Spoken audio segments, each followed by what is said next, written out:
Un jour, je suis allée en famille au Mont-Saint-Michel, après avoir vu la merveille, encore une fois, donc c'est vraiment pas une découverte.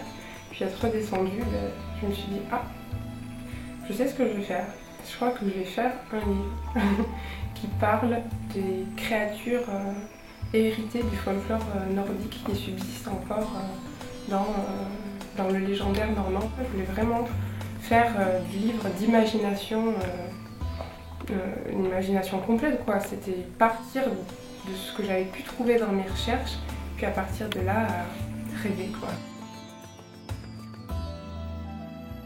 Mon influence la plus ancienne, moi, c'est la peinture hollandaise, en fait, Jérôme Bosch, en fait, et le bestiaire de Bosch, enfin, pour moi, c'est un des peintres que je préfère. Ensuite, au niveau des couleurs, beaucoup, tous les peintres qui sont dans la veine du Caravage, en fait, et qui jouent sur le clair-obscur. Ensuite, je pense que j'étais influencée aussi dans la peinture par toute la vague anglaise des pré-raphaélites, tout le côté ce côté déjà féerique, imaginaire, le travail des couleurs aussi qui est très intéressant, le travail des tissus chez les pré-raphaélites qui est très très beau. J'ai été aussi très influencée, je pense, par Tim Burton, que j'aime énormément, de manière encore différente. Mike Mignola, celui qui a fait Hellboy. J'adore l'expressionnisme allemand au niveau du cinéma. C'est pas une BD sous forme de cases et de bulles, enfin BD classique, c'est vraiment la graphic novel.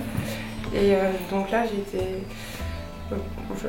première référence je vais dire Lewis Carroll, Alice au pays des merveilles.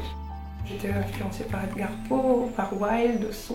Après bon, il y a des clins d'œil à Shakespeare aussi dedans, donc c'est si on prend un petit peu, si on essaye un petit peu de faire attention à certains dessins, si on regarde bien dans les coins, on peut essayer de retrouver des clins d'œil et des références.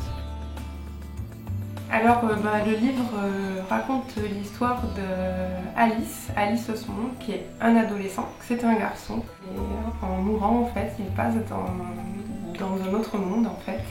Et dans ce monde-là en fait, il devient un gobelin en fait, donc qui est le lutin caractéristique on va dire propre à la Normandie en fait. Et donc dans cette autre vie, il est bien obligé d'accepter ce qu'il est devenu en fait, que sa vie continue malgré tout. Et donc dans cette nouvelle société, parce que c'est une société dans laquelle il y a une organisation économique, politique, sociale, une société qui a sa presse, qui a ses loisirs, ses commerces, etc. Comme dans un journal un peu de bord quelque part de sa vie en fait, il raconte ce qu'il vit et il décrit les créatures qu'il rencontre. On peut le trouver dans toutes les bonnes librairies, le livre est au prix de 16 €. Et donc c'est chez les éditions Charles Corlay, le titre entier est L'extraordinaire après-vie d'Alice Osmond ou les aventures d'un gobelin en pays de Braux.